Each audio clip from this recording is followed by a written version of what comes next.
जैसा कि मेरी कल वाली वीडियो में हमने इंट्रोड्यूस करा था ईएमआई को, हमने उसके इंट्रोडक्शन पढ़ा था, हमने फैराडे एक्सपेरिमेंट पढ़ा था और वहाँ एंड में मैंने बात करी थी कि उसके कुछ ऑब्जर्वेशन से हमने दो फैराडे के लॉज के बारे में बात करी थी। तो आज हम उस लॉ को ही बताने वाले हैं, उन दोनों लॉज को जानने वाले हैं वो क्या होते हैं। तो वीडियो में आगे बढ़ने से पहले अगर अभी तक आपने मेरे चैनल को सब्सक्राइब नहीं करा है तो इसे सब्सक्राइब करें, इस वीडियो को लाइक करें और शेयर करें अपने फ्रेंड्स के साथ।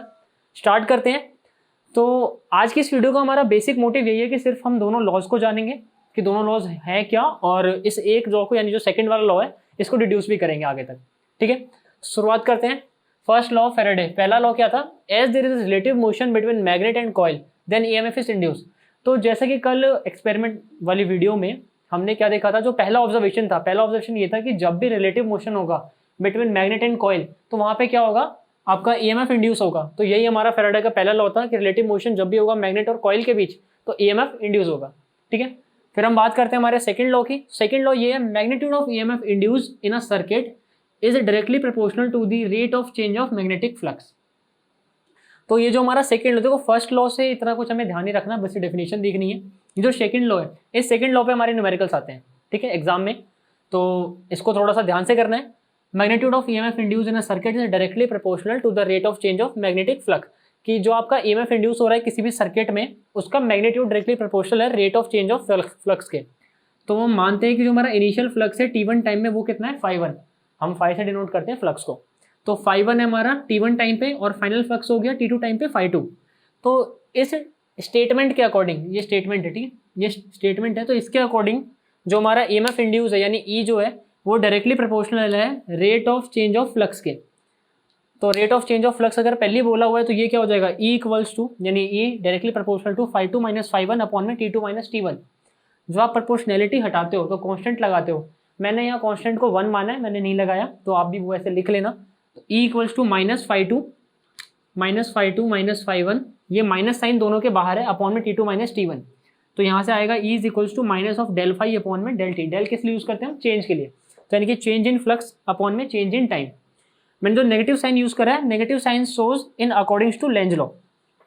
तो अभी तक मैंने लेंज लॉ नहीं बताया है और मैं लेंज लॉ मेरी नेक्स्ट वाली वीडियो में बताने वाला हूँ। तो मैं आपको थोड़ा बहुत बताता हूँ लेंज लॉ होता क्या है। लेंज लॉ बेसिकली जब भी हमारे, मान लो ये कॉइल है और ये मैग्नेट है, इस मैग्नेट की वजह से इस कॉइल में क्या हो रहा है, आपका ईएमएफ इंड्यूस हो रहा है। तो इस ईएमएफ इंड्यूस के टाइम पे जो हमारा फोर्स आ रहा है उस फोर्स को अपोज करता है हमारा जो इंड्यूस ईएमएफ है, ठीक है।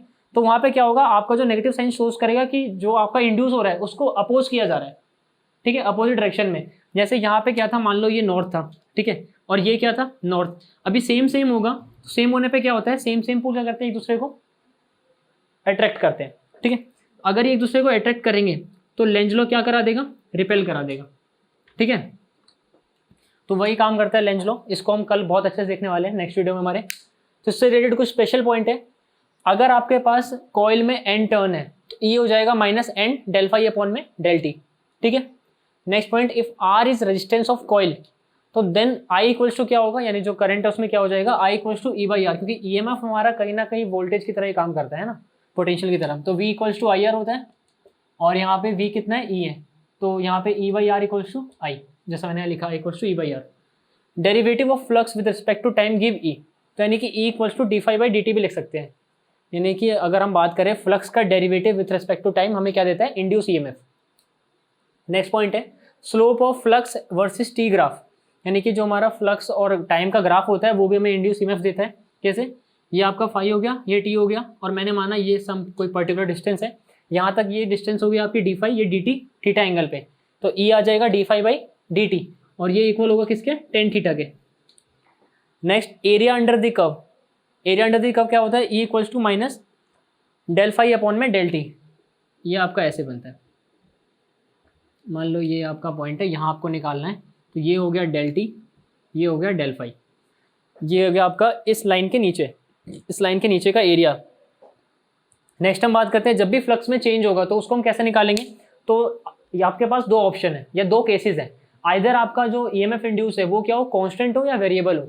तो जब भी आपके किसी भी क्वेश्चन में ईएमएफ कांस्टेंट होगा तो हम वहाँ पे क्या करेंगे, del phi equals to E dot del T, यानी कि डिफरेंशिएशन करेंगे। जब भी आपका ई कांस्टेंट होगा तो डिफरेंशिएशन करेंगे, और जब ई वेरिएबल होगा तो हम वहाँ पे क्या करेंगे, इंटीग्रेशन। वहाँ आएगा del phi equals to E dot D T का इंटीग्रेशन। तो आपको ये दोनों चीज़ों का ध्यान रखना है। न्यूमेरिकल या तो इससे आएगा या फिर फॉर्मूला बेस आएगा, E equals to del phi by dt के, या फिर ये वाला minus of phi two minus 5 upon में T2 माइनस T1। ये 3 चीज़ें यूज़ होती है न्यूमेरिकल्स के लिए, तो आपको इसका ध्यान रखना है। और आज की वीडियो में सिर्फ इतना ही। इसके आगे हम बात करेंगे हमारी नेक्स्ट वीडियो में लेंज लॉ के बारे में।